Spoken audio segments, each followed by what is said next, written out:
The first Nord Electro was released in 2001 with a vintage electro-mechanical sound and a portability that wasn't previously available for playing musicians.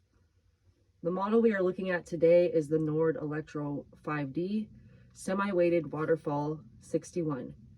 This model was released in 2015. This keyboard has 5 major functions we're going to go over in this tutorial. The organ section, the piano section, the program section, the sample synth section, and the effects section. We're going to go over each of those sections briefly. Now, the organ is played primarily by use of these drawbars and can hold 2 different drawbars in its memory using the preset 1 and preset 2 buttons right here. Vibrato and chorus can be turned on and off with each preset. The vibrato and chorus is right here. The drawbar live option can be used if particular presets on the drawbars are desired. The drawbar sync command is used to instantly apply the current drawbar positions to the active organ preset.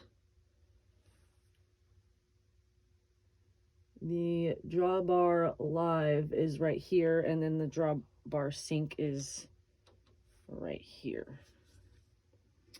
The 9 drawbars correspond to the available registers to the original B3 model.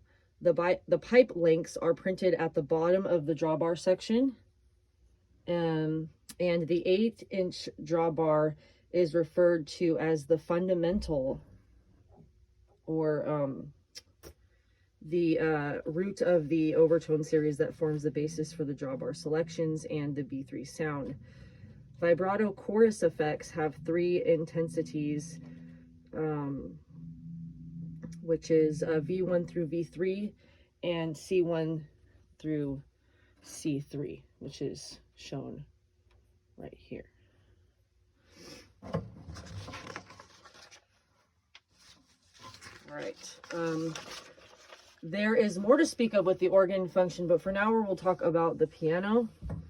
The piano engine has a 6-part type selector. Each type contains a range of instruments and can be accessed with the selector below the numeric model display, which is right here.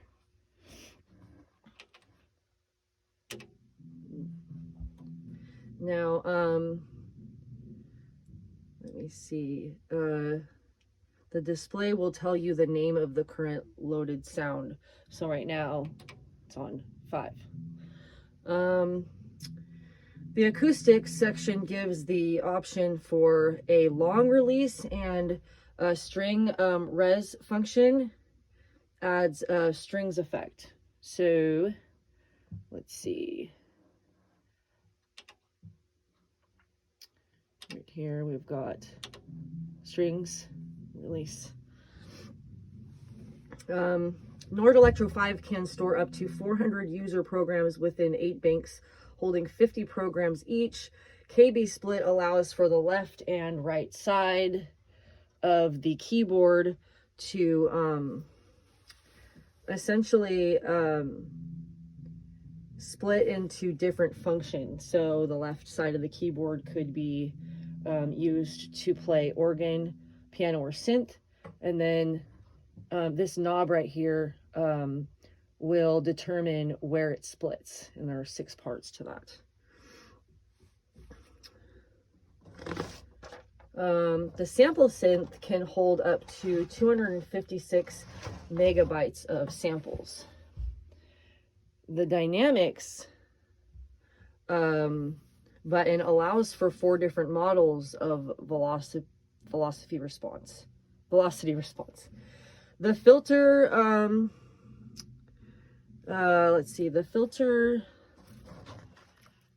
let's see, where are we at? The filter VEL is a low pass filter, which dampens lower velocity and brightens the character of higher velocity.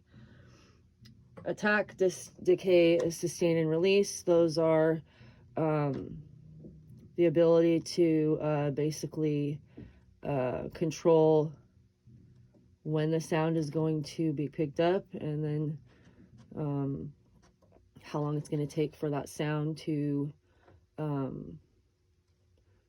basically like find its peak and then release as well.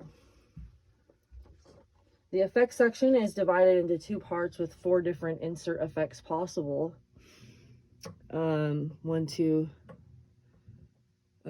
Let's see, oh yeah, right here, the 4 different effects right here as well. And an equalizer is on the top.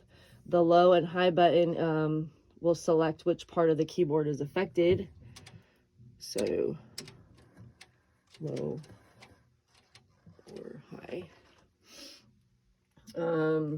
Effect 1 offers tremolo, pan, wah, and ring modulator. A control pedal allows for these functions to be used. So like right here, see we've got, this would be the rate. This would be the selection of which function you would want to use. And then this right here would determine which part. And effect 2 offers phaser, flanger, 2 chorus types, and a new vibe effect. And deep mode also adds to the character. So yeah, and then a couple of the things that we are not going to get fully into is the speaker, which I might be able to get into that later, the speaker comp section.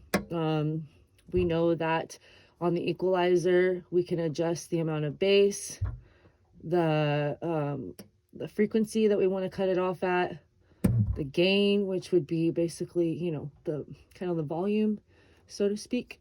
And then we can also adjust treble as well. We've also got a delay here. We can decide if we want the sound to be dry or wet. Here's the main gain knob for the whole unit, or actually just for the effects area. I'm sorry. We also have the reverb here as well. And you know, I mean, that's pretty much what I can offer for this tutorial. Thank you so much for watching, and I hope that you learned something. And yeah, I'm excited to just keep learning along with all of you. Have a great day.